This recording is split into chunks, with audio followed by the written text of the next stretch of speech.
evening and welcome to everyone joining online.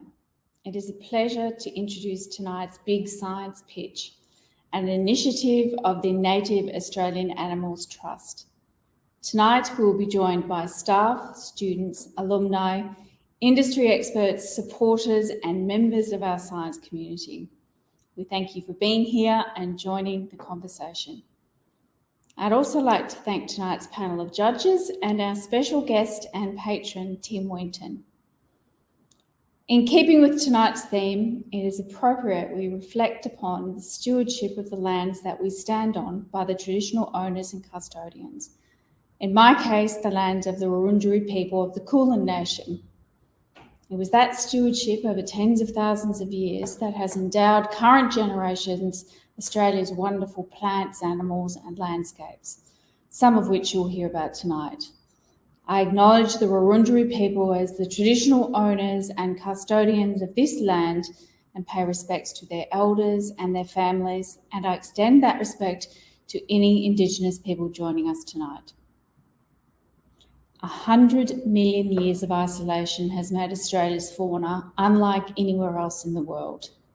Our shores harbour some of the most ancient creatures, marsupials, monotremes, and the less well-known but equally ancient lineages of reptiles, amphibians and insects. Our animals require careful custodianship and unique approaches towards their conservation. They also hold a treasure trove of scientific secrets that we can all benefit from. It is for these reasons that we established the Native Australian Animals Trust.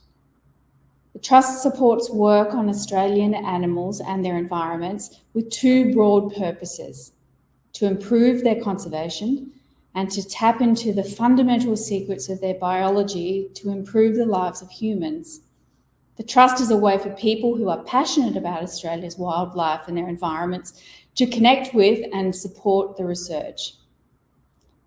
This evening, you will hear 6 pitches from new cutting-edge research projects from our early career researchers.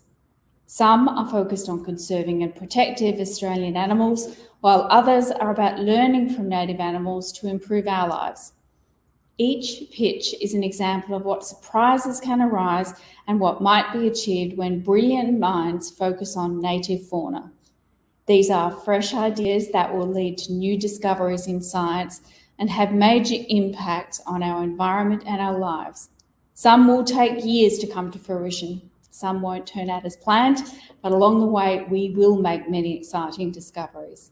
Tonight is where they all start, and we're thrilled you're joining us on this journey.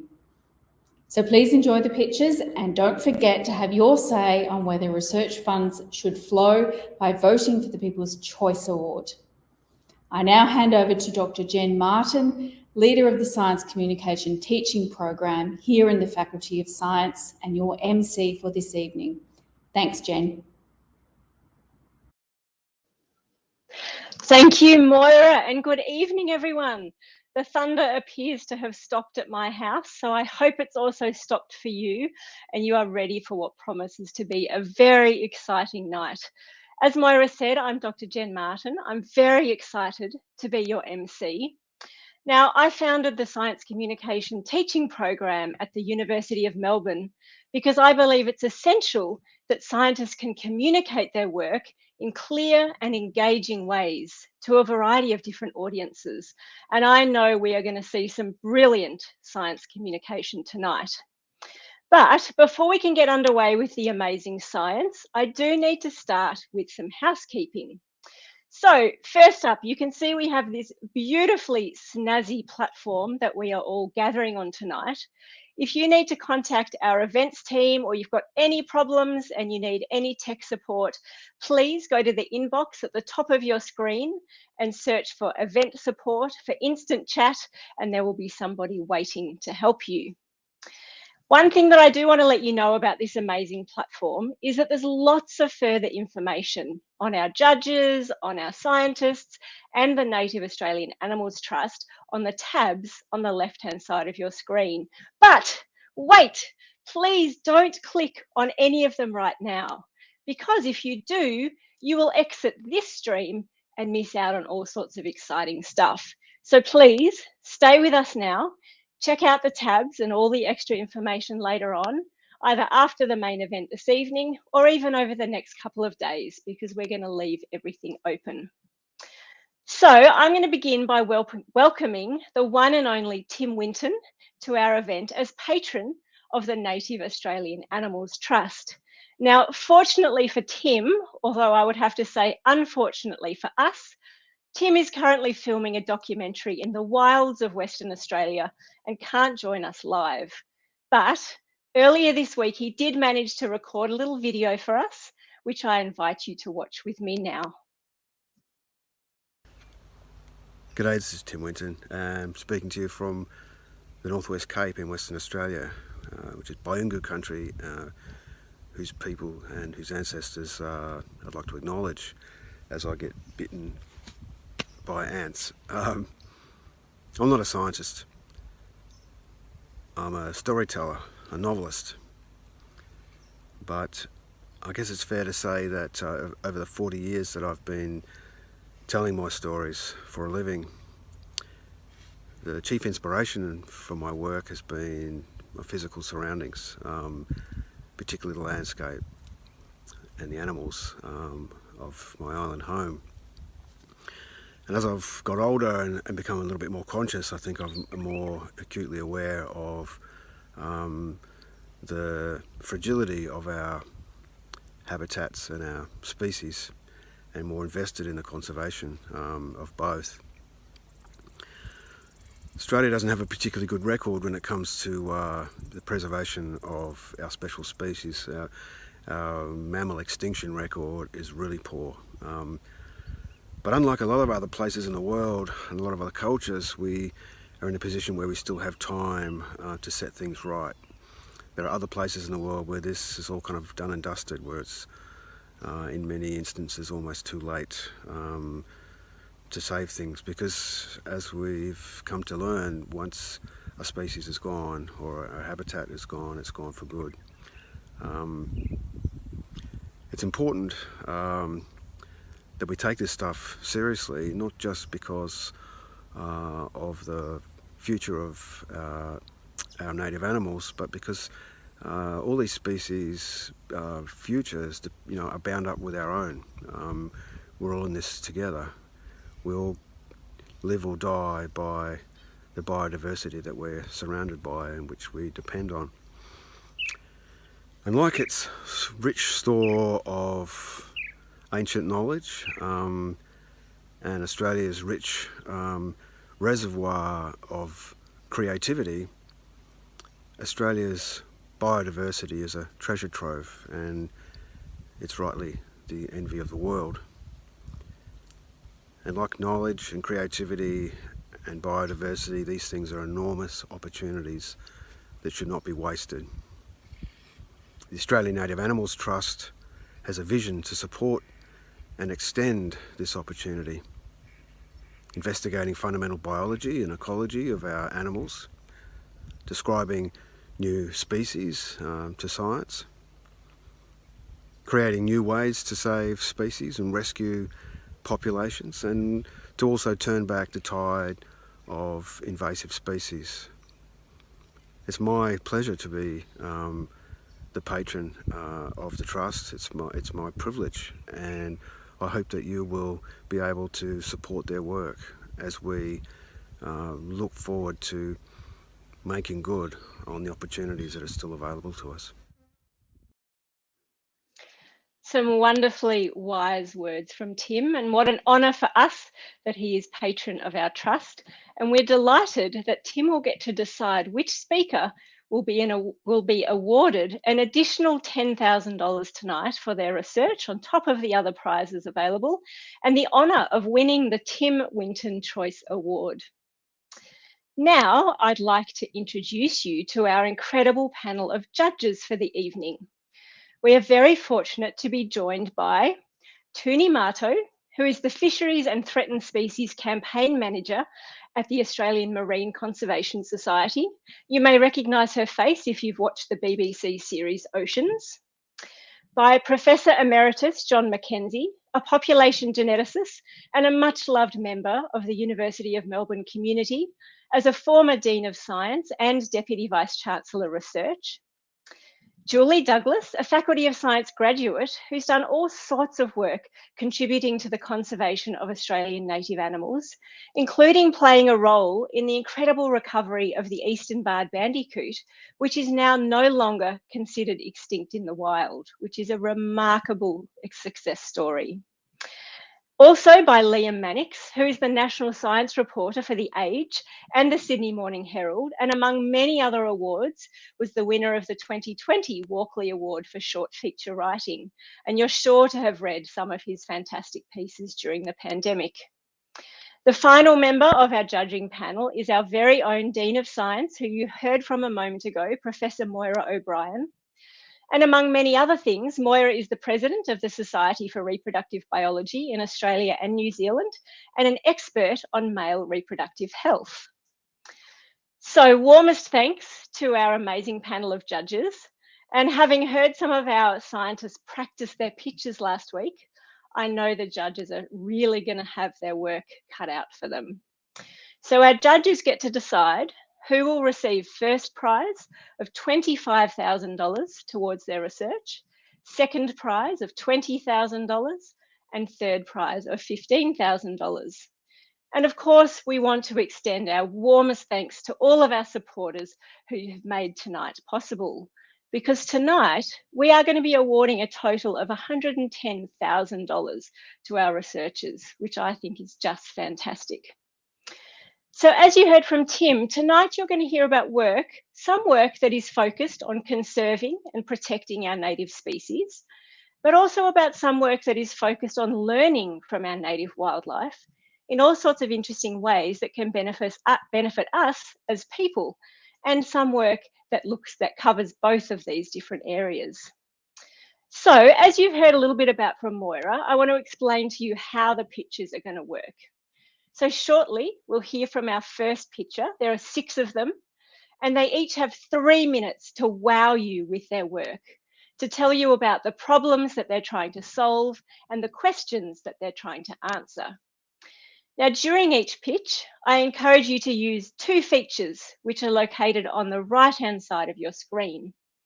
If you've got some thoughts or some comments you'd like to share, you want to get into a bit of a discussion with your fellow audience members, then please use the chat. But if you have a question that you would like me to pose to the speaker after their pitch, then please add it to the Q&A box, which is under the chat, also on the right-hand side of your screen. Now, after each pitch, we're only going to have 7 minutes for questions.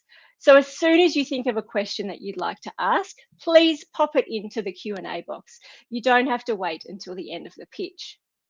And keep your eye on the Q&A, because if somebody else asks a question which you think is really great and maybe that you wish you'd thought of, then please upvote it by clicking on the heart under the question, so we know which questions are the ones that you most want answers to.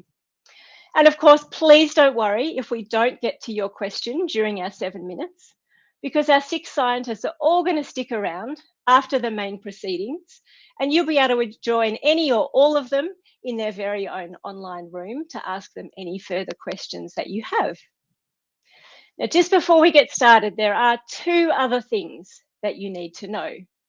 Firstly, you are going to be in charge of deciding who will win the People's Choice Award and an additional $10,000 worth of funding. So as we go, please keep track of which pitch you think is the most deserving of funding, and I'll let you know after the last pitch when it's time to register your vote. And you're going to need your phone to do that, to scan our QR code, so please make sure you have your phone handy. Secondly, you are also going to need your phone for what comes after our 6 pitches, which is trivia. Who doesn't love some trivia? So while our judges go off to make their very tricky decisions, I'm going to be here with you with some very tricky trivia questions. And it's not just our pitchers who are going to get to walk away with prizes tonight. We also have prizes for the 10 lucky winners of our trivia competition. The prizes are a signed Tim Winton book, plus a very highly sought after Faculty of Science Keep Cup. So if you want to be in with a chance to win one of those 10 prizes, please be ready with your phone during our trivia. And just to let you know, the faster you answer, the more points you are going to get. So it's not just about getting the right answer, it's about getting the right answer quickly. Now, how are you going to make sure that you are one of the winners? Well, you didn't hear it from me, but if I were you, I would think about listening very carefully to our pitches, maybe even take some notes on the side, because those notes might come in very handy during our trivia competition. All right, that is it with all the housekeeping. Keep your eye on the chat, because whenever I refer to a link or something you need to do, the information that you need will also appear there. But it's time now to introduce our very first pitch presentation from Jane Fenelon.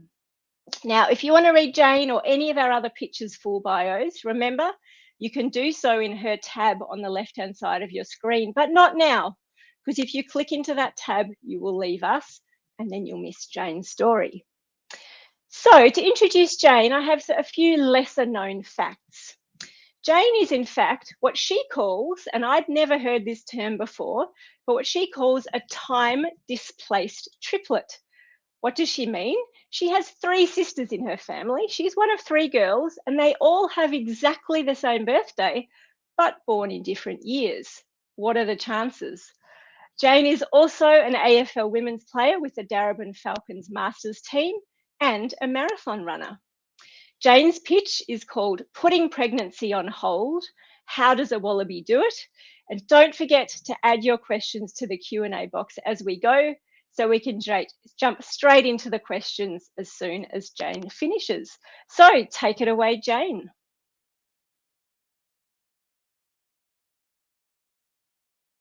Imagine you and your partner have just found out you're pregnant, but the timing just isn't quite right. Maybe you're still studying. Maybe you've just lost your job. Maybe you're in the middle of a global pandemic. Whatever the reason, what would be really useful is if you could put your pregnancy on pause for a couple of months until the time was right to give birth. Sounds like something out of science fiction, right? However, remarkably, for over 130 species of mammals worldwide, they can do just that. They can put their pregnancy on pause until the time is right to give birth. What's more, over a third of these are Australian animals, including the species I work on, the Tama wallaby. But we're not just talking about a couple of months here. The Tama wallaby is the world record holder at this and can pause their pregnancy for up to 11 months at a time. So we know in the wallaby, the way they do this is within 24 hours of giving birth, they'll mate again, so they always have a backup pregnancy in case something happens to the young in the pouch. And it's the suckling of this young in the pouch that is the trigger to put the new embryo on hold. Then, pregnancy can restart once the young leaves the pouch. However, the Tama can further control this process to ensure that when the young leaves the pouch, it's spring when there's plenty of food around and not in the middle of a hot Australian summer. If we take a closer look at what's happening to the embryo at this time, we know that the embryo is not yet attached to the uterus and hasn't yet formed a placenta. This means that all the molecular signalling telling the embryo to stop and start development must be coming from the uterus. Now, whilst we don't yet fully understand what the important signals are that control this process, research so far suggests that the ability of an embryo to be put on pause like this could be possible in all mammals, including humans. If this is the case, this could have a number of applications. For example, the timing of when embryos are being paused in the wallaby is the same time that embryos are cultured during IVF. However, for long-term storage of these embryos, the only option is to freeze them to ultra-cold temperatures. This not only requires specialist storage, but it's expensive, and not all the embryos survive the freezing and thawing process. If we could instead crack the code of how to put an embryo on pause, then we could avoid freezing the embryos altogether. What's more, this could also be applied to conserving our native species. So by understanding how the wallaby puts their pregnancy on pause, could not only provide more information about our native animals, but could have amazing applications for both humans and conserving our native animals. Thank you for listening. Fantastic. Thank you, Jane. So if you haven't already done so, please put your questions for Jane into the Q&A. And if you see a terrific question that you would also like to hear the answer to, please upvote it so we know that that's a really popular question. But just while I'm waiting for your questions to come in, Jane, I've got a question for you. Why is it that you think tammers have evolved to be the world record holders when it comes to pausing pregnancy? You said that quite a few mammals can do it. Is there something particularly unpredictable or predictable about their environment to mean that they've evolved to do this incredible feat? Yeah, tammers are a bit special. Most animals that do this either do it because of lactation, so they've got a young that is pausing the pregnancy, or they do it because of seasonal reasons. But the wallaby can actually use both of these. And part of the reason they can pause it for so long is because the wallaby is in the pouch for about 9 months at a time. So by the time you factor in the length of pregnancy and things, putting your pregnancy on hold for 11 months makes sense. It's a really quite impressive amount of time, 11 whole months. And when you think about the fact that this science could have implications for IVF and how we manage IVF, do you think that's a really far off proposition, or is this something that could actually lead to changes in IVF procedures sooner rather than later? We used to think it was quite a stretch, but a lot of research we've done has shown that amongst the mammals we've looked at so far that can pause their pregnancies, a lot of them do have the same mechanism. They're using the same methods to actually pause their embryos. And researchers in Poland were recently able to show that sheep, which don't normally pause their pregnancy, they can actually be paused if they get put into a mouse, which can pause their pregnancy. So it looks like, given the right conditions, other embryos could be paused, including humans. Fascinating. Okay, we have a question from Patrick. Thank you, Patrick. And that is, why macropods but not koalas or other animals? So there's actually mostly macropods, but there's also a couple of possum species we know of. I'm not quite sure why not koalas or other Australian animals, but it does seem to be quite random. It particularly like overseas, there's a western spotted skunk that can do it, but not the eastern spotted skunk, two quite closely related species. So it seems that they've just evolved to utilize this when it's useful for them. Who knew there were 2 species of spotted skunks? I've learnt something very important. Okay, thank you for the great question, Patrick. And a question from Julie now. What do you think is the most likely cause of the pause, and how are you going to test it and work out the cause? So we know that it signals, at least in the wallaby, it's the sucking of the young itself that tells them, sends signals to the mother to put the pregnancy on pause. And we know that this sends a message to the ovary, which stops hormones, which puts the uterus on pause. But then what we don't know is how you're telling the embryo what to do. And so that's where we're looking at now, to actually look at what's happening in the uterine fluid and what the uterus is doing to try and pause the pregnancy. Mm-hmm. Fascinating, thank you. Our next question is from Liam, who started off by saying, wow, great pitch. That's a lovely way to start. Thank you, Liam. Can you please tell us a bit more about the suggestive evidence that we could harness this technology for other animals/humans? Yeah, so as I mentioned before, we do think it's going to be possible that at least we could put some embryos in pause, at least in a dish. Probably it might be a bit of a stretch to do it actually in vivo as such for the actual animal. But we definitely think in the culture media, in the dish. So normally when embryos are grown, they're sitting in a dish in culture media. And we think we should be able to work out some factors that we can add to that culture media to be able to essentially put the embryo into stasis for a period of time. And then when we need it, we can wake it back up again. Mm-hmm. Amazing. Thank you, Liam. We have a question from Lisa. Lisa asks, what other mechanisms apart from suckling might influence whether embryos are paused? Yeah, so the other really common mechanism apart from suckling is seasonal influences. So for example, in the mink, which is another species I've worked on, it's kind of like a large ferret. They'll mate during winter, but then their embryos will be put on pause until the spring equinox, and they can actually detect changes in daylight length. And that's what controls what puts their pregnancy on pause and starts it up again. So once the day lengths start getting longer, then their embryos will reactivate and restart again. Wow, that's a whole lot of fascinating feedback loops going on there that I would love to understand better. Okay, thank you, Lisa. We have a question from Dale, and the question is the wallaby mum also able to slow or accelerate the development of the joey to make way for a new embryo that is encouraged to develop? Interesting question. Very interesting. So it's not just about pausing it, but can we go faster or slower? Not as far as I know. Yeah, I think they use this mechanism so that they can port, so they don't have to speed up the gel development, I think. Because really this, in the Tama, the wallaby, the new embryo that's been put on pause is really in case something goes wrong with the pouch. So they don't really want to fast forward. They want to still have that new pouch young develop properly. And then the new embryo, so if it doesn't get used, if the young survives and grows up, it's fine. And that new embryo can just be born next breeding season. Yeah. Okay, terrific. We have a question from Moksh, which is, what's the latest stage in the pregnancy that the pause can occur? So in the wallaby, it's happening at a pretty early stage. So only after about 5 or 6 days of development, when the embryo is just a little ball of about 100 cells. However, there are some bat species that can do it after they actually form a placenta, but we really have no idea how they're managing to do that. But that's the latest stage we've seen it occur. Amazing. Thank you, Jane. Okay, we have time for one last question. And this question is from Madeline. And Madeline asks, are there any known downsides in the young wallaby after the paused pregnancy? Do they suffer any ill effects of having been put on pause?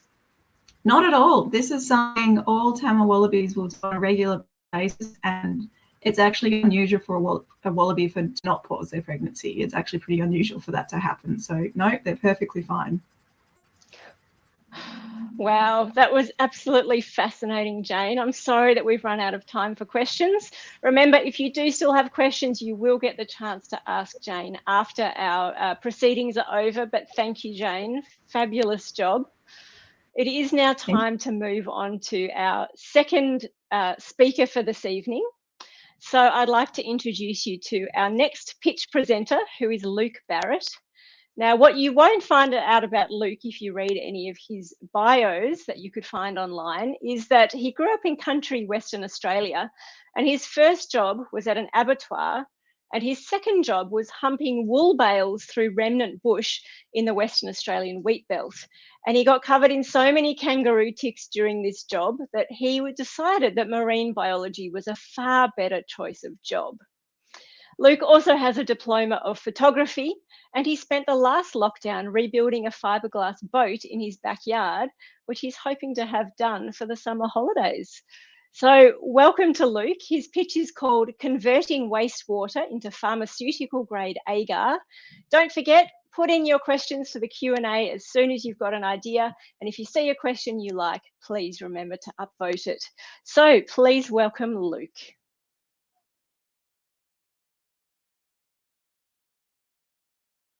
I reckon we've all had enough of COVID now, right? But at least we're not also dealing with something like cholera or the Black Death at the same time.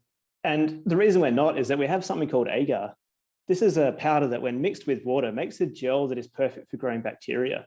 And this is actually how we discovered our first antibiotic, penicillin, which contaminated an agar plate, killed the bacteria that were growing there, and really changed medicine. We still use agar today for a lot of things, but one of the main roles is to test our new antibiotics and make sure that they're going to work. And then in hospitals, make sure that they're not going to leave behind any resistant bacteria that could then spread. But there's a bit of a problem, which is that the entire global supply of this resource comes from an unreliable and unsustainable wild harvest. The companies that make refined agar spend $500 million on the agar weeds, these seaweeds that are the raw ingredient. But they need a lot more. And the global shortage is driving up prices and starting to hurt healthcare systems in the most vulnerable economies. Usually when wild harvesting isn't enough, we start farming. But these agar weeds are proven to be a bit tricky. In the wild, they're a seaweed that grows on these exposed shorelines, and it likes those kind of oceanic conditions that are hard to recreate in a farm setting. They also grow quite slowly, which means that costs add up over time and makes it hard to turn a profit. these issues are probably compounded by a lack of basic knowledge on their biology and also methods to farm them efficiently. But none of these problems are insurmountable, and Southern Australia may be the best place in the world to do it. We have the perfect conditions in the ocean right here, and we're in a biodiversity hotspot for seaweeds. We have agar weeds right here that produce exactly what we need. The question is economics. And so my idea is to leverage existing infrastructure at abalone farms to provide the right conditions at low cost. Abalone and agar weeds in the wild actually live in the same habitat. And so in creating the conditions for abalone, the farmers have already made what we need to grow agar weeds. They also spend a lot of money doing that, pumping all that water. And so they're pretty keen to get a bit more out of that. And any extra production is a good thing for them. The best location for the agar weed is downstream from the abalone, where it can absorb the nutrients produced upstream, which helps its growth rate. And they can also clean up the outflow, so there's a local environmental benefit. The first step is to set up some experiments to really nail down the conditions that agar weed needs to thrive, these local native species. Once we have that, we can really start to fine-tune the farming methods and then go around the world and retrofit abalone farms to make this a really global scale industry. If we can do that, I think we can alleviate a lot of the problems with this agar supply chain. That's my pitch. Thanks for watching. Fantastic, Luke. It certainly sounds like a massive win-win, and we've got lots of questions here for you. So I'll begin with a really great question from Brian, and that is this plant, this seaweed, also a good carbon storage? Yes, it can be. This particular type of seaweed, the agar weeds, are probably worth more to us producing agar than they would be as a carbon storage. But there are many other types of seaweed that people are looking at for carbon storage, ones that grow really quickly, ones that can grow. They're basically not so technically challenging to farm, I think is an important part. So it's quite likely that in the future we'll have thousands of hectares of ocean potentially devoted to farming seaweeds for carbon. This is it's a kind of an important area of research at the moment, but we don't really know how well it will work, but it certainly might work. Yeah, it's a pretty exciting prospect, I think. Now, look, I've got a question for you from Lisa. I'm hoping you're up on your history, because Lisa would like to know, how did agar end up as the base for Petri dishes in the first place? Yeah, I actually don't know. I think before it was used in microbiology, it was actually used in food. So agar even today is still used as like a thickener or a gel in cooking. And so a lot of the lower grade agar that is produced now actually goes to that use. And so it's only the really high end stuff that ends up being used to grow things like bacteria. But I think in East Asia, I think they've been using agar for potentially hundreds of years. But so that's a good question. If anyone knows the history of agar and Petri dishes, please share in the chat so we can all become enlightened. But great question, Lisa. Now we've got a question from Dale, and that is, has sea ranching been attempted? Yeah, it has been. It's never been tried at really large scale. And there's a few reasons why it's hard to do in the ocean, which is, I kind of touch on it. It's things like the fact that they like really clean water, which means that the places where you would normally farm seaweed, which would be in things like bays and quite shallow areas where it's easy to work, those areas don't seem to work so well for this one. It also grows quite slowly, and so there's a chance that it could either just not be economic, or it could also be outcompeted by other seaweeds if they're free to kind of settle on the same infrastructure that's holding the one we're trying to grow. Mm-hmm. Yeah, there's basically a few other problems like that, but it's possible. It's just it comes back to the economics in the end. Yeah, for sure. Okay, another question from Dale, who may or may not be the same Dale, and that is there any possibility of cleaning up salmon farms with this approach? Yeah, this is an interesting one. So there's a term called integrated multi-trophic aquaculture, which is kind of what I'm looking at doing here. And the idea is that you have an animal which is fed, produces lots of nutrients, and then that helps to fertilize the seaweed. And so a lot of people have been looking at using especially things like kelp, also other red seaweeds, which might be able to, if you grow them around the salmon farm, potentially absorb some of the nutrients produced by the salmon and kind of reduce that eutrophication, the pollution that comes from the salmon farms. Yeah, it's possible. People are working on it. Fantastic. Madeline would like to know whether this farming approach would provide enough agar, or I guess could provide enough agar to prevent the need for wild harvesting. Yeah, I think it can. It's really just about scale. Aquaculture, so farming all aquatic organisms, has, I think, just recently passed wild harvests as a supply of seafood. So, for example, there are now more fish farmed than there are caught in the wild.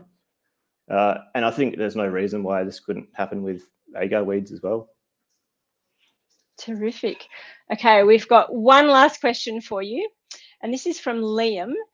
Luke, Liam would like to know what the global market is for agar, and if you grew native agar here, is that interchangeable for labs with other agar supplies, or would they need to change their practices because our agar would have different properties in some way?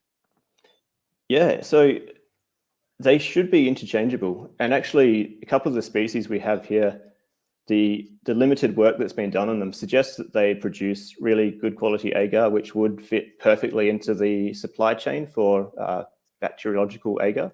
They look at things like high gel strength. They like it to set easily, but also stay firm at fairly high temperatures, which means you can incubate bacteria in warmer temperatures without it turning back into a liquid. Various things like that, which, from what we've seen so far, the native species that we have here can provide those important characteristics. Fantastic. Yay, the native Aussie seaweeds. That was absolutely fantastic, Luke. Thank you so much. And thanks to everyone for submitting your great questions. Some really interesting questions in there. But it is time for us to move on. So I would now like to introduce you to our next presenter, who is Ileana Medina Guzman. What you won't find written about Ileana anywhere else is that during her PhD, she was the bass guitar player in a girl garage band called the Metronomes. Metronomes, gnomes with a G, just picture that one, it's pretty cool. According to Ileana, they played covers really badly, but that didn't stop them encouraging their friends to listen every time they played. Ileana, I really want you to reform because I would love to listen to you playing bass. But Ileana's pitch is called Does Nature Reward Good Architects? So you guys have got the hang of this now. Questions into the Q&A, upvote a question if you like it, and I'll hand over to Ileana.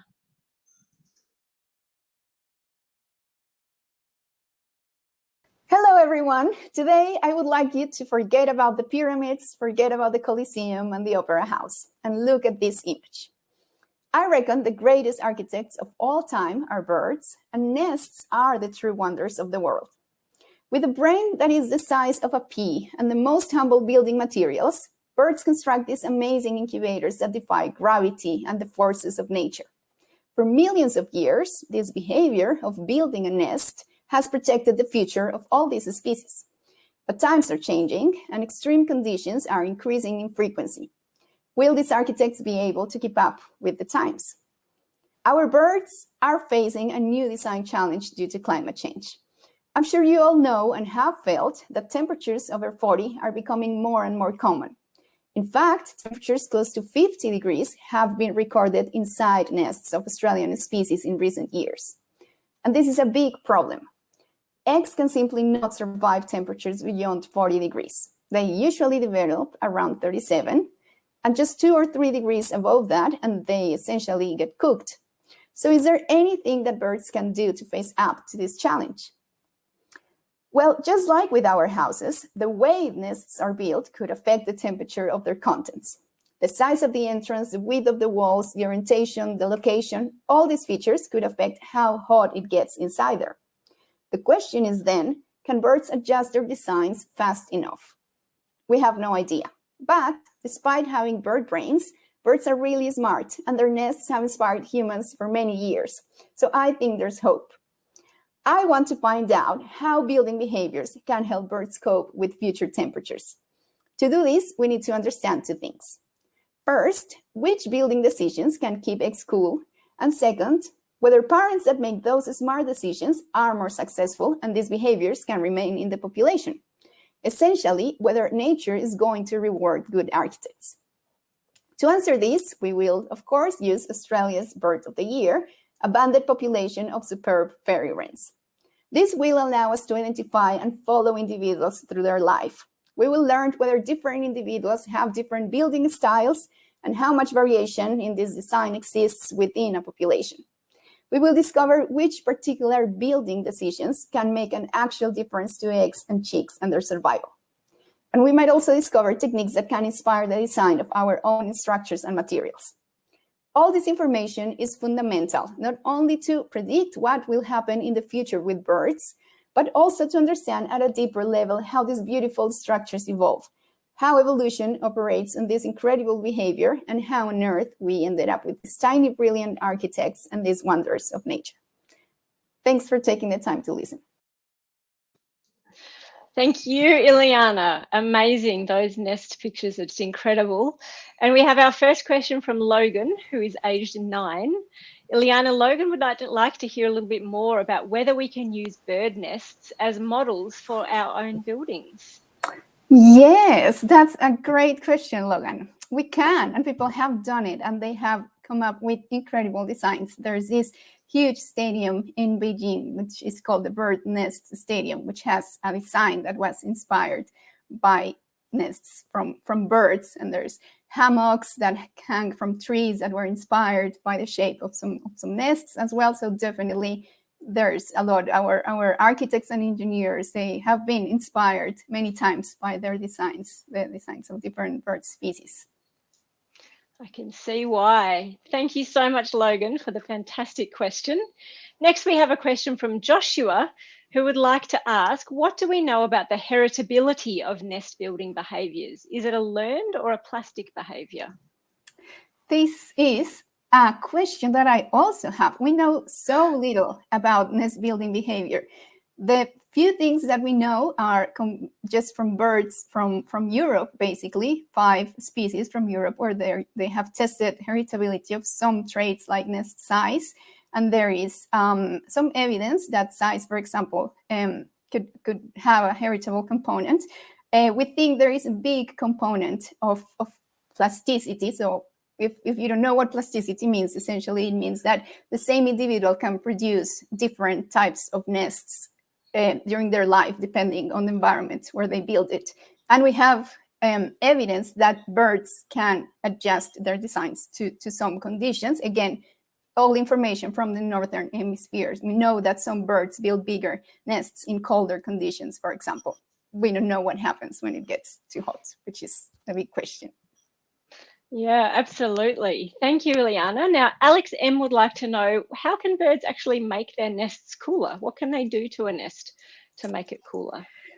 This is one of the things we want to find out, but we have some hypotheses based on some studies and just general design features. For example, you could imagine that the size of the entrance of a domed nest, for example, like the one of fairy wrens, that size would affect how much air can get inside and how cool it can get inside. So those type of features we think can make a difference. And the width of the walls, the orientation, how high they are, all these things we think could make a big difference for the eggs inside. Interesting. Now we have a question from Erica, which flows on beautifully from what Joshua asked just before. So Erica is asking, what's more important in nest building? Is it learning or is it genetics? But moving on from that, could there be ways to teach birds to build more temperature resistant nests artificially? Can we give them a few lessons? Well, I don't know how difficult that would be, but you know, something amazing that they have done that Erica's question reminds me of is that they have taught birds to use some feathers in their nests that have anti-parasitic properties. So they've sprayed these feathers in Pardulots, that's in Tasmania, and they've sprayed these feathers with anti-substance that releases properties that against parasites, and birds use those feathers inside their nests, and that's helping them survive against parasites. So, I mean, we know that learning is very important in some birds. I don't know if we could teach them, but I know that there's potential that they could learn from others if the behavior is there in the population. So learning could be very important too. Yeah, and I mean, we know birds are super, super smart, right? Some of the videos you watch of birds using tools and all sorts of remarkable things. So Yeah. Great question, Erica. Thank you. Our next question is from Lisa. And Lisa would like to know whether the plant that the bird selects to build their nest also affects the temperatures. So she's thinking about really thick bushy plants versus more sparse ones. Yeah, we don't know. We know there's some materials that could definitely affect the temperature inside. So bringing wool and things like that, of course, will keep the nest warmer. I don't know about the actual types of plants, but that's a very good question. It would be interesting to see if different types of leaves would have, you could imagine like leaves that are really fairy or something like that could be warmer if they use them. But yeah, I don't know of any study that has tested that. It's for you to do next, Ileana, clearly. So many now questions. We have another question we have a question from Jonty, who is also 9, which is very cool. Hello to all the kids joining us. I think it's wonderful that you're here. You've talked a little bit about this, but maybe you can tell us a bit more. Jonty would like to know what features of a nest structure are useful in altering the temperature.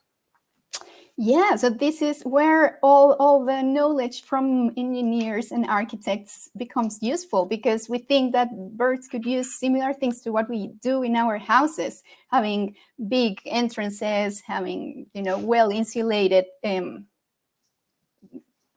buildings or houses that protect what goes inside. Shade, for example, is very important to protect from radiation. So yeah, all these features that we have in our buildings could also be comparable in nests. Fantastic. I'd like to live in a nest-shaped house. I think that sounds very cool. Ileana, we are nearly out of time, but very quickly, your thoughts on Liam's question, and that is what might we be able to do with the outcomes of your research? So say if we find that birds aren't adapting their nest designs to the climate crisis, what are we going to do about it? Yeah, that would be very worrying. I was thinking in the opposite way. What do we do if we find that there's important things like the height of where they build their nests?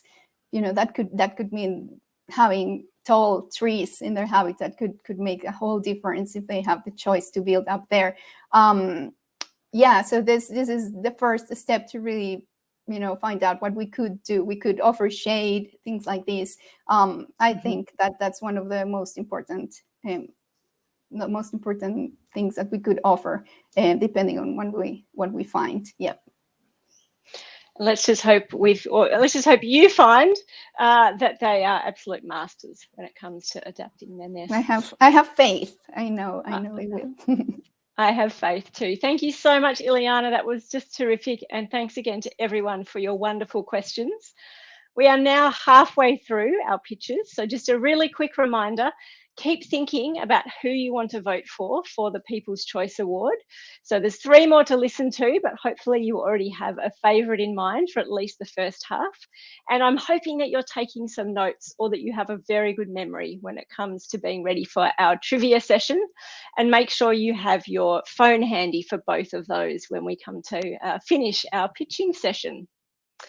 So it's now my great pleasure to introduce you to our next scientist, who is Fletcher Warren Myers. Now, when Fletcher was a teenager, his family farm produced 120,000 trays of kiwi fruit each year, which is 3.6 million individual kiwi fruit, all picked and packed by hand back in those days. We'll have to ask Fletch later if he still likes kiwi fruit or not. Fletcher is also a very keen sailor of hobby catamarans, and after many years of sailing and racing, he won a world championship in 2017. Congratulations, Fletcher. So now it's time to hear from Fletcher about whether multi-species aquaculture can drive kelp forest reef restoration. So remember, questions into the Q&A. If you see a question you like, vote it up, and please join me in welcoming Fletcher.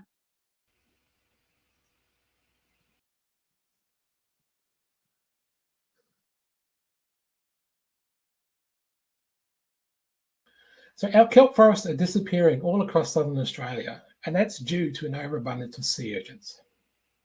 So why should we care about kelp forests? Well, to me, kelp forests are the marine version of the Daintree rainforest in Queensland. Both of these ecosystems are home to a wide diversity of species. And if we were to lose these forests, then we would lose most of those species, which would be an absolute ecological disaster. So we need to do something about saving these kelp forests. Now, the reason we're losing kelp is because of urchins.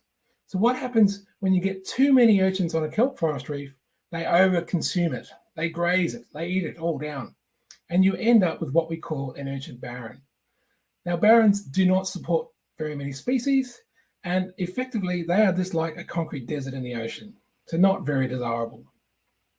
This problem is happening right here in Port Phillip Bay, so right on our back doorstep. And in the bay, we've lost over 50% of our kelp forest reef that's been transformed into these barrens. And on those barrens, there's nearly 80 million local purple sea urchins. Now, the only way to restore those barrens back to a kelp forest is to remove the urchins. And you need to remove nearly 90% of these. Now, this can be done through culling. That's where you go out with a hammer and you smash up every single one. But I think this is very destructive. These urchins, even though they're not worth anything at the moment, they are still a natural resource. And maybe we should make better use of these. So if we've got to remove these urchins, my solution is, how about we value add to them instead and create an industry that'll actually harvest these urchins and use them for something. Now, I've shown in the lab, you can do this. If you take an urchin from a barren, which is usually quite skinny inside because they are starved, but if you take it from the barren, put it in a tank and feed it up, it'll fatten up. And then it'll produce what we call sea urchin sashimi. And that's a very prized seafood delicacy, especially in international markets. And it's worth up to the value of $1,000 a kilo. Now, I'm pretty sure that would be a pretty good economic incentive for an industry to start taking this up. So my next goal, with the help of big science pitch funding, is to try and demonstrate this commercially. And if we can do that, we could demonstrate to industry and government that this could be a long-term, economical and more sustainable way of controlling our urchin populations. So if you like my solution to reducing urchin numbers, and that is through harvest and create something from these urchins, rather than just smash and waste them, then please support my pitch idea for creating a new seafood industry that will self-fund the restoration of our own Port Phillip Bay version of the Daintree rainforests. Fantastic, Fletcher. Thank you. That sounds like another pretty serious win-win to me. Your first question, Fletcher, comes from Jasmine. And Jasmine has asked, why have the urchins proliferated so much? Well, basically, the main reason is because there's no predators. No one's eating these urchins. There's no animals in the bay that'll hunt them. And so when you have no predation, you get a population that just explodes and it just continues to grow. So similar question from Erica, and that is, are these urchins pests in these areas? And what is it that makes them so successful that they create these barrens? Is it just as simple as they're so spiky that nothing likes to eat them?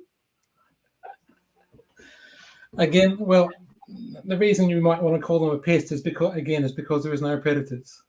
And the ones in the barrens, they don't require a lot of food to survive. So they're quite capable of living on a minimum amount of food and sustaining for a long amount of time. So what that means is in the barrens, half the time they're starved, which is the reason they're not predated on. But the other half of the time they get enough feed just to stay alive and just to keep reproducing. So again, yes, they're a pest because they are very, very good at surviving basically anywhere. But they are native, aren't they, Fletcher? We're not talking introduced urchins here.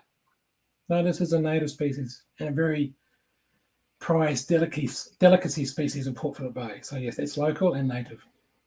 Yep. Okay, fantastic. Our next question is from Mosca, and that is, what data do we have on the rate of disappearance of our kelp forests? So we've got surveys that have gone back 20 years now or more. So in 2013, we'd lost about 50% of the kelp forest in the bay. Not 2013, sorry, 2003. And now we've just done a survey this last year, and now we're about 65 to 70% loss. And as well as that, our urchin numbers in those areas are still increasing. So they've increased by another 15 to 20% in the last 10 years. So. That's all pretty devastating. We have a question for you from Dale, and that is, are these urchins possibly higher protein for some of the more expensive aquaculture species like snapper? Sea urchin, or sashimi, or roe is a scientific word for it, its protein level is about 45%. So yes, it is higher than any other, but the quantity of it is a lot less than, say, from a salmon or an abalone. Yeah, okay. Julia says, this is fascinating, so well done, Fletcher. And are there marine animals that do feed on sea urchins, either in Australia or any other part of the world? Yeah, so all over the world, there's a lot of, sorry, I've just broken up then. All over the world, there's a lot of predators or different predators. So a classic case is sea otters. So in America or Canada, there's sea otters that'll eat sea urchins. Right here in Port Phillip Bay, really big snapper. So snapper that have, 10 kilos or more will eat urchins if they're fat and healthy inside. The biggest predator of sea urchins around the world actually is humans. So a lot of other places in the world, urchins are over harvested, but here we've got the opposite problem. Interesting. Fletcher, we've got a bit of a cheeky question for you here from David, and that is, do you reckon that kiwi fruit goes well with sea urchin? Lemon and sea urchin goes very well. So acidity does. So it's possible if you have a green kiwi fruit, the green kiwi fruit juice might be acidic enough to actually make sea urchin taste well, taste good. It's a whole new delicacy. You heard it here first at the Big Science Pitch. Following from that, Alex would like to know, how does it actually taste? I imagine many of us have never eaten sea urchin. What does it taste like? Okay, so the Japanese definition of sea urchin taste is umami, is the word they use. But to give you a more relative reference, so we've actually done some local taste testing and trying to get some answers about what local people, when I say local, in Victoria, think. And my best explanation would be, if you love the taste of oysters, then sea urchin sashimi tastes 10 times better than that. Does that mean if you don't like oysters, you're unlikely to like sea urchin? No, I'm not going to cut out all of it. So explain it. If you like caviar or salmon roe, that is quite salty, and so compared to caviar and salmon roe, it's not as salty. It's got slightly sweet taste to it as well. Okay, excellent, Fletcher. Thank you. Here on MasterChef this evening. Okay, we've got one last quick question from Liam.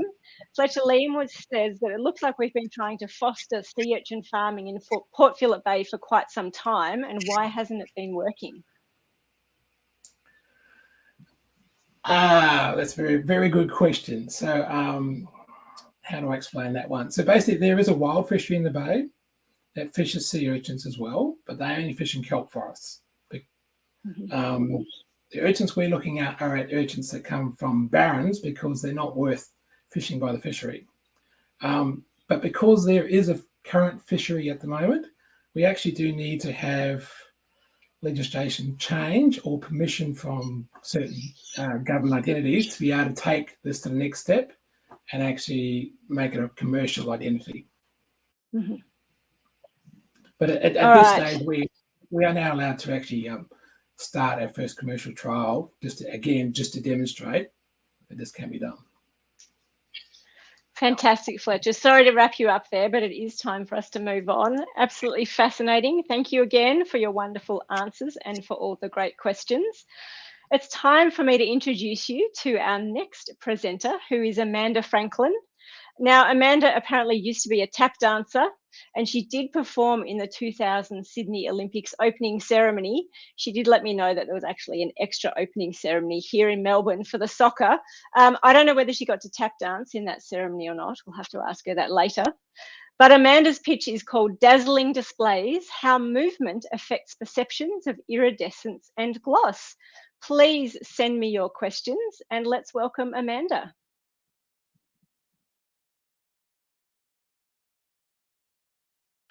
Imagine you're a magpie flying around on a summer's day looking for lunch. Suddenly, you see a glimmer of red and you cannot believe your luck.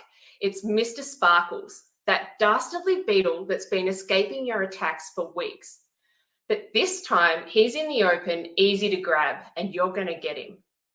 You launch your attack and Mr. Sparkles takes off. And to your horror, there's a flash of colour and light. You misjudge your attack and he gets away. What happened? Well, that's what you and I are going to work out. I want you to back my citizen science project, but the best part is you are going to be the predator. Together, we are going to work out how animals use optical illusions to escape attack. So the key question is, how could a really bright Mr. Sparkles escape your speedy attack? Well, the secret may be in how Mr. Sparkles changes colour with movement. What I mean is, Mr. Sparkles is iridescent and glossy, so he changes colour and brightness as he moves, much like the reflections on a soap bubble. So this could look something like this optical illusion. Most people find this looks really wacky, and if you move forwards and backwards, it can look like things are moving and really confuse the eye. Well, iridescence and gloss may act in a similar way to this optical illusion and confuse the eye of a predator, making it easier for an animal to escape. You won't believe me when I tell you, someone suggested this over 100 years ago and it has never been tested. There are so many Australian animals, such as insects and spiders, that are iridescent and glossy, and we have no idea why. So, what are we waiting for? Let's test it. I'll create iridescent and glossy targets. You will try to capture them. First, we'll do this on a computer screen with eye tracking software so we can precisely see how well you're tracking and capturing the targets. Then you'll get to wear these nifty eye tracking glasses and we'll do it in a more realistic 3D setting. In the meantime, I'm going to run a similar experiment with praying mantids so we can see how your results compare to a praying mantid's results. Together, we are going to answer that 100-year-old question about how iridescence and gloss could act as an optical illusion to help animals escape predation. This will shed light on how Australia's dazzling animals can outsmart predators. But beyond this, this could have awesome implications for technology. It could lead to advances in sensor design, computer graphics, or even self-driving vehicles. There is such a knowledge vacuum here about how we see colourful moving targets. So, predators, thanks for playing along, and let's uncover Mr. Sparkle's secrets. Fantastic, Amanda. Thank you. I can't wait to be a predator in your project. Now we have lots of tap dancing questions for you, but I won't pose any of them because we all want to hear about your amazing science. So a question for you from Mosca. Is iridescence visible in black and white because don't birds see in monochrome? Yep. So iridescence could be visible in black and white. It would depend if there's intensity differences, so how bright and dark it is across the animal. So an animal that can't see in colour would be able to see whether there's intensity differences. Birds actually do have colour vision. They can see more colours than we can see actually. So they have a UV receptor, so they can see UV light and then also all the wavelengths that we can see. And an interesting little side note with that is, I find it really interesting, is when we see purple, we're actually, our red and our blue photoreceptor is stimulated. So there's blue and red wavelengths. And so if a bird has an extra photoreceptor, they could see this whole new palette that we can't see. So if they're, say their UV and red receptor is stimulated, that would be like a UV red purpley type color for them. So it's just a whole nother color world that they have that we can't see. Yeah, amazing stuff. Nick would like to know whether we can use these patterns to make a magpie deterring hat. That's a great question. It would be really interesting, actually. So if the idea is that if it's if the colors are changing, so if you had a helmet on where the colors are changing, it could confuse the eye. That I don't think it would deter the magpie, but it might mean that it would miss you. So it could misjudge how fast you're moving or your precise location, and so it might swoop and miss. That would be another question we could look at longer term. Oh, I can feel a patent coming on as we head into spring and everybody's terrified about the Maggies coming for them. Great question, Nick. Amanda, Dale would like to know, well, in fact, Dale first of all said, don't kill Mr. Sparkles. So Mr. Sparkles fans here. But Dale would like to know, how do you actually measure colour and gloss perception in other organisms, given that you can't actually see through their eyes? It can get very tricky. So you have to have really precise stimuli that you properly measure. So we have some high-tech equipment in the lab so we can measure the reflected light at different angles and really properly get what light's being reflected irrespective of what we can see. And then we can take those measurements and make very precise targets or stimuli or different things. And we use behavior really to try and there's a whole lot of different types of behavioral experiments that you can do to try and see if they can tell the difference between two different things. So if you had a really glossy one and one that's matte, can the animal tell the difference? And if they can, then we know that they can see the difference. If the flip side is, though, if they can't tell the difference in the experiment, that doesn't mean they can't see the difference. It just means they don't want to behave in your experiment. So it can be quite tricky and frustrating. Yes, absolutely. Don't they say don't work with animals or children? Isn't that what they always say? Now we have another great question here from Torito. I'm really sorry if I've mispronounced your name. And the question is simply, why mantis? Why is that your choice of predator for these experiments? Great question. So I'm hoping to run with a few different predators, but we have some in the lab at the moment. So another student's got a project working with praying mantids, so we can jump on that and run some test experiments. Also, we can keep it really simple and just look at gloss with the mantids because they actually do have monochrome vision. They don't have color vision. So we can just target a few specific things without having to worry about making the colors look realistic to the animal. So it keeps it all a bit simpler, which is nice. That makes a lot of sense. Thank you. Question from Polly. Is there any evidence that the predator has adapted eyes which somehow compensate for the iridescence? Ooh, great question. I think we just don't know enough. No one has really looked into perception of iridescence. There's only a handful of studies. We know that iridescence can make it harder for bees to recognize particular objects, so it confuses them in some way. And we do know that iridescence can help improve camouflage of beetles that are just sitting on a tree and not moving. So that obviously it either helps with background matching maybe, or again, it confuses the eye, so it just glosses over it. But beyond that, we really don't know much about how different animals perceive iridescence or gloss. And so then we can't really know if they've adapted to target specific animals, prey items or anything like that. Yep. Fantastic. Thank you, Amanda. I know there are lots more questions that everybody would like to ask, but we have run out of time. Remember, you will be able to ask your questions at the end of each of our speakers, but thank you so much, Amanda. Thank I'd you. now like to introduce our final presenter tonight, who is Perrin Stott-Ross. Now, Perrin nearly became a geologist, but he decided that rocks didn't move quite fast enough for his liking. So now he works on something very fast moving, which are mosquitoes. Now, these mosquitoes need to be fed, these females, in order to lay eggs. And Perrin bravely offers his very own arm to his research subjects. And over the years, he's donated several litres of blood to his beloved mosquitoes, which would actually be enough to kill him if he'd done it all at once. So I'm very glad they don't have too big appetites, Perrin. Perrin's pitch is called "Why Are Male Mosquitoes Attracted to Humans?" Please put your questions in the Q&A, upvote the questions you like the best, and let's welcome Perrin.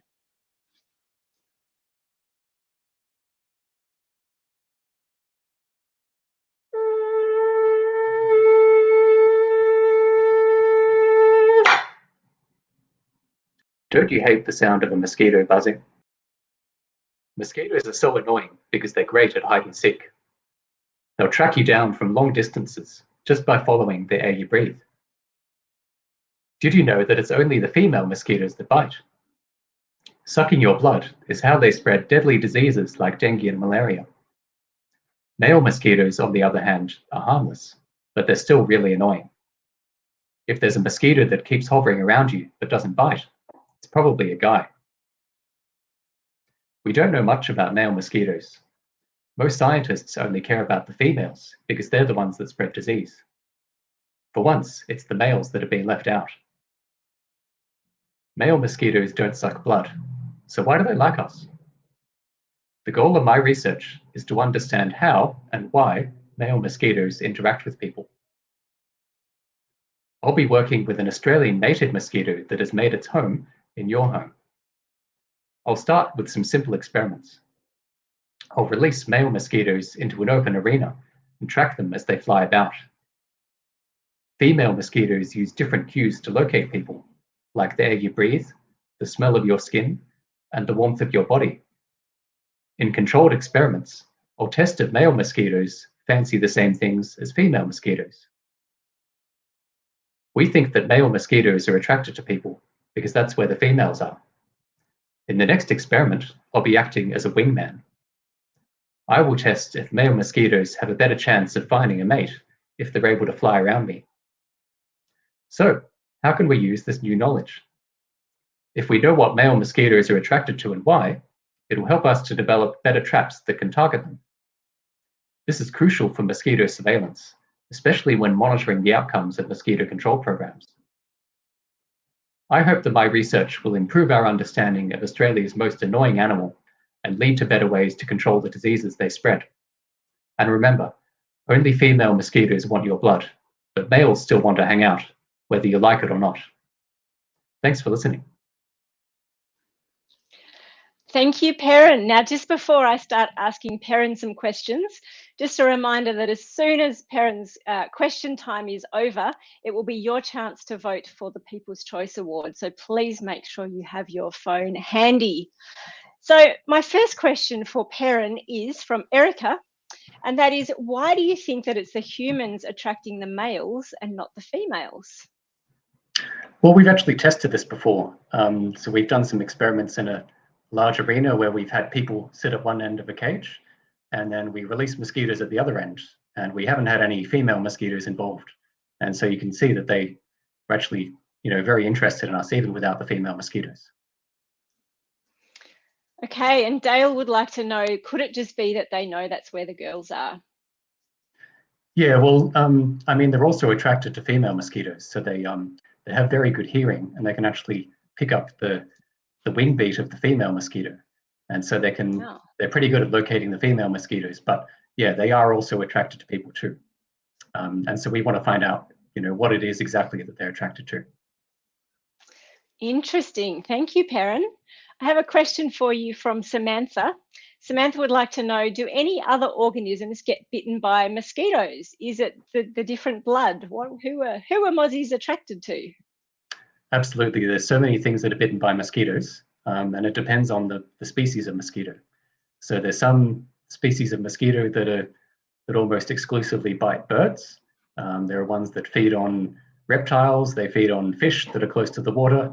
They'll pretty much bite anything. But there are also ones that are attracted very specifically to humans.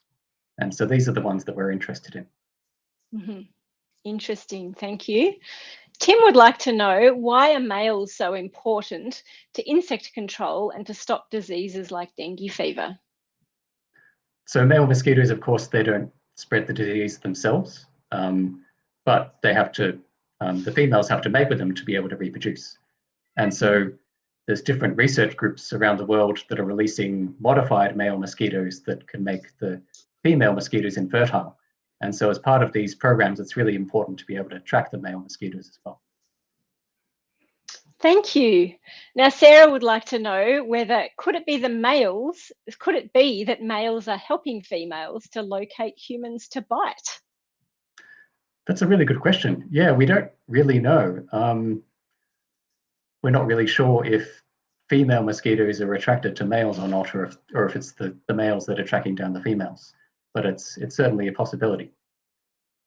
Maybe there's a bit of teamwork going on. Julia would like to know, is it actually easy to tell the difference between a male and female mosquito? Can you tell by looking at them? What's the difference?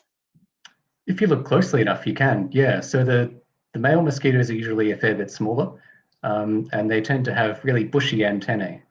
And that's what makes them very good at hearing the female mosquitoes. So it's usually the males that have the bushy antennae and the female mosquitoes that don't. Mm-hmm. Interesting. So next time you've got one on your arm, you've got to look really closely before you decide whether it's actually going to bite you or not. Mosca would like to know whether men or women are more likely to be bitten by mosquitoes, and what can we actually do to avoid getting bitten is the question from Maria. So I think we can probably put those ones together. Well, there's really no escape from mosquitoes unless you're wearing, really long clothes, wearing good repellent, staying indoors, things like that. I mean, that's the best way to avoid mosquito bites. In terms of if men or women are more likely to be bitten, I think the jury's out on that one, but there's definitely genetics involved. So some people are just naturally much more attractive to mosquitoes. There's also, other things like how active you've been. If you're doing a lot of running around and you're really sweaty, you're going to be more attractive to mosquitoes. There's other things which are not so well understood, like blood type. Obviously, there's some studies on that, but I'm not really too convinced by those. Right. Okay. Interesting, Perrin. If you knew the answer, I think you would be very, very famous if you could tell us how to never be bitten by a mosquito. We have a question from Karen for you, and that is, what do male mosquitoes actually eat if they're not interested in blood? Well, in the lab, we just give them sugar. And in the wild, of course, they find natural sources of sugar. So they can feed on plant nectar. That's probably their most common source of nutrition in the wild. Mm-hmm. Excellent, so, thank you. There's actually some species of mosquitoes that are quite important pollinators. And so both the male and the female mosquitoes can pollinate flowers. Mm-hmm. Interesting. Now we have a question from Xavier, who is 9, and from Kiara, who is 10. And they would like to know, how do mosquitoes actually get through our skin to drink our blood? Given they're so little, how do they get through? Well, they have very, very specialized needles that they use to pierce the skin. And so the female mosquitoes have a set of different needles that they use to pierce the skin and then suck up the blood. But the male mosquitoes don't have those specialized needles. Mm-hmm. Okay, thank you. Leanne would like to know whether mosquitoes are attracted to the carbon dioxide that we breathe out. Absolutely, they are. Yeah, and that's actually the first thing they use to track you down. So they can pick up your CO2 trail from pretty long distances, tens of meters away, they can pick that up. And then once they get closer, they use different things. So they pick up the warmth of your body and different contrasting colors and things like that when they get closer. Mm-hmm. There you go. We have a question from Jacob. Jacob would like to know, why do mosquitoes have such an annoying sound? Well, it's really the pitch, isn't it? So it's a very high pitch, and that's because of the frequency at which they're beating their wings. So of course they're very, very small, so they have very small wings, and that makes a very high-pitched sound. But I mean, they're really annoying because they get so close to us. So they hover around your ears, and there's not many other things that will do that. So that's probably why they're so annoying. You said before they have very good hearing. I wonder if they get annoyed by their own sound. Well, they seem to like sound a lot. I mean, the male mosquitoes love sound. So if you know, there's these smartphone apps that play a tone to apparently repel mosquitoes, but these actually attract mosquitoes. There you go. All right, Perrin, we've run out of time, but thank you so much for your terrific pitch and your wonderful answers, and thank you to everybody for your questions. So we have heard all of our pitches this evening. What needs to happen now is for our judges to disappear into their own little online space to start deliberating on which pitch presentation is going to walk away with all of the prize money up for grabs. But you have an equally important job because you need to register your vote for the People's Choice Award. So please grab your phone, scan the QR code. I think we've all had a fair bit of experience scanning QR codes recently. If you have any trouble with the QR code, then you can also go to slido.com and enter the code 797605. Now, the People's Choice Award is $10,000. And it will be awarded to the pitch presenter with the most votes. So you can see you simply choose your speaker there. If you do make a mistake, don't worry, you can edit your vote, but you only get to cast one vote. So if you vote again, your first vote will disappear. So you've got 2 minutes to vote, and then it's time for trivia. And right after trivia, we'll be announcing all of our prize winners. So please cast your vote, stick around, and we'll be back with trivia in just a couple of minutes.